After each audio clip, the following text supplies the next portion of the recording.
So what you would do is go and bounce the track, set all your names, blah blah blah. Then you can do to add to audio bin. So once it's bounced, you go here, you go to the audio bin, and you find your file and you drag it in.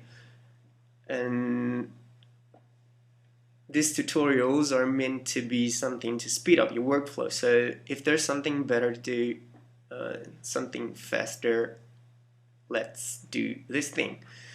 And this is where bounce in place comes. So we select our file, and you see here this icon can't be clicked if nothing is selected. So we select our region, and the bounce in place, the bounce region icon gets highlighted. And so we go on and click on it. We can call it 7 Skies Geek 3. Let's call it 7 Skies Hit. Space it. And here gives you a bunch of options: destination, new track, source, which means what is Logic going to do with this thing. So you can mute it, you can delete the whole the pattern, not the pattern, sorry, the region. You can leave it untouched. Then you can bypass, you can bounce with effects bypassed, but we don't want to do that because we are actually bouncing the effects. You can include the tail on the file, and we do want that because we are bouncing a reverb, so we want the tail. You can include or exclude the volume automation and the pan automation, and you can normalize the file, or yeah, you know, all the other options. We leave everything like that. We don't have any automation, so we don't care about that. So once we selected, we've chosen everything we want, we just go on and click OK. And there we go. We have our bounced file in, I don't know how long did it take, like 2 seconds. There we go. So we don't need, what I was saying, if we wouldn't bounce this thing, the reverb would have gone on until this point, and maybe at this point the break finished and there's a kick, so the reverb would just, you know, sound dual with the bass and all that kind of stuff that we don't want. So by doing this, we can just drag it here and put a fade tool, and there we go. That's pretty sweet. Another thing we can do,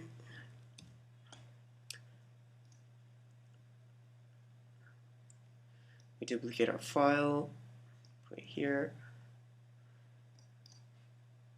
make into a new file. Let's say I want to reverse this thing so that the effects we have is like a sucked sound. So we have our reverb coming and it does. Yeah, it must be pretty funny hearing me saying these things. So one of the bad thing in Logic is that if you it has a very bad destructive processing on audio. I mean, this is not destructive when you set the length of your region, but when you double click on it and you put some of those options, you know, like you change the gain, normalize it, invert the phase, or reverse the file. What Logic does is that it changed the actual file. So if we have, I don't know, let's say 5 of those regions in our project and we want to reverse this one, if we do it straight in, if we just click on this one and do reverse, it's going to reverse all my 5 regions. So what we want to do, and that's very bad, it's probably the only software that still does that. Pro Tools doesn't do that, I'm pretty sure. Cubase doesn't do that. Live doesn't do that at all. So yeah, what we have to do is, there's this button here. I'm not sure is there by default, but if it's not there, you can just customize toolbar and you find it here and you just put it over there. Okay, so we hit this one, make new file,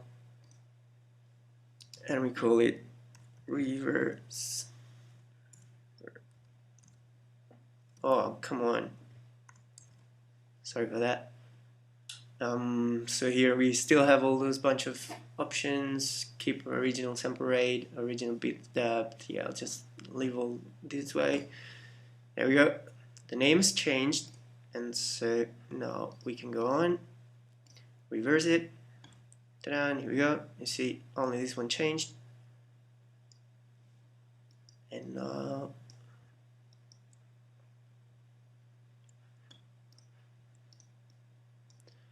maybe we want to cut the part where it explodes so we have a better punch when it comes in.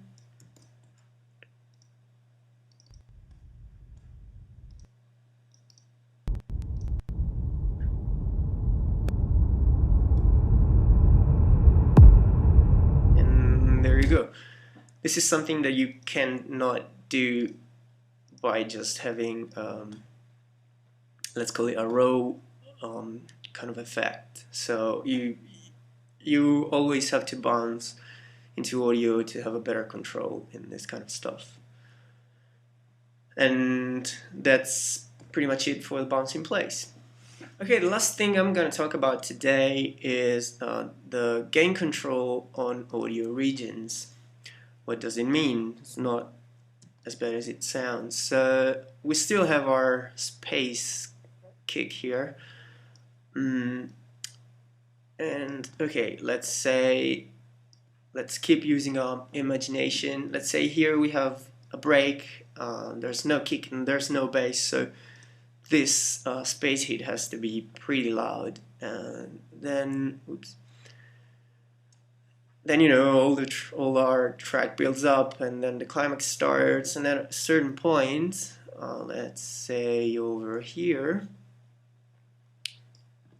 our kick stops and we want to have this once again, but there's our bass going on, so let's just put a fake bass.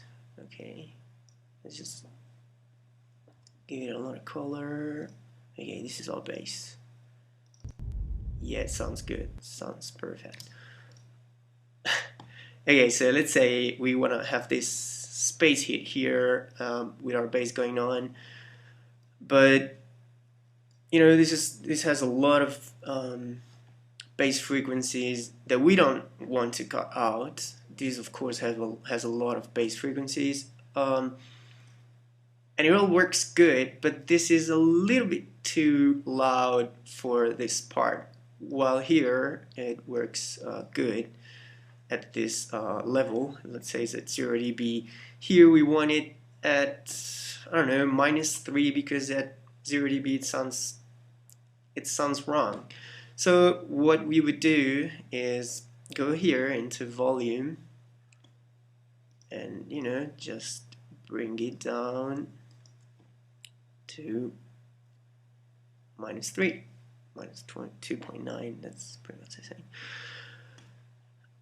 And this would perfectly work. But then let's say we change a little bit of the mix, and then we want it, you know, here we want it to be at, I don't know, -5 dB or -8, -0.5. And the problem is that we put the automation already, so every time we start, you see the fader bounced back at one point at 0 dB. So let's say minus 7.4, but it bounced back at 0 dB. So we would have to, go here, open a Logic EQ channel, and then set our gain here. But it's boring and it's annoying. So this thing works, but it involves more work and some pain in the butts that we can definitely avoid with Logic 9.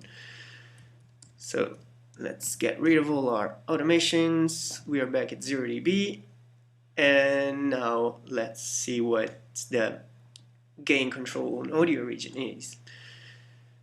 So we said this one is fine at 0 dB and this one has to be at minus 3 dB, and we don't want to use any automation, and we don't even want to duplicate the track and having this track at 0 dB and the other one at minus 3, because I already used million tracks, and if I have to have 2 tracks for the same thing, it's annoying.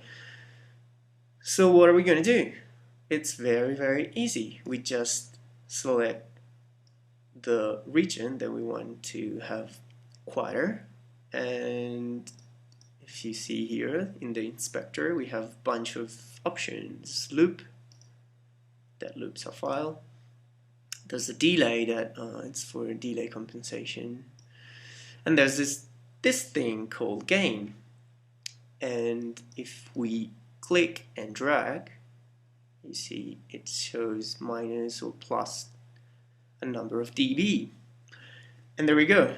So we said we want that one at minus 3. Easy. 1, 2, and 3. And if we compare the two,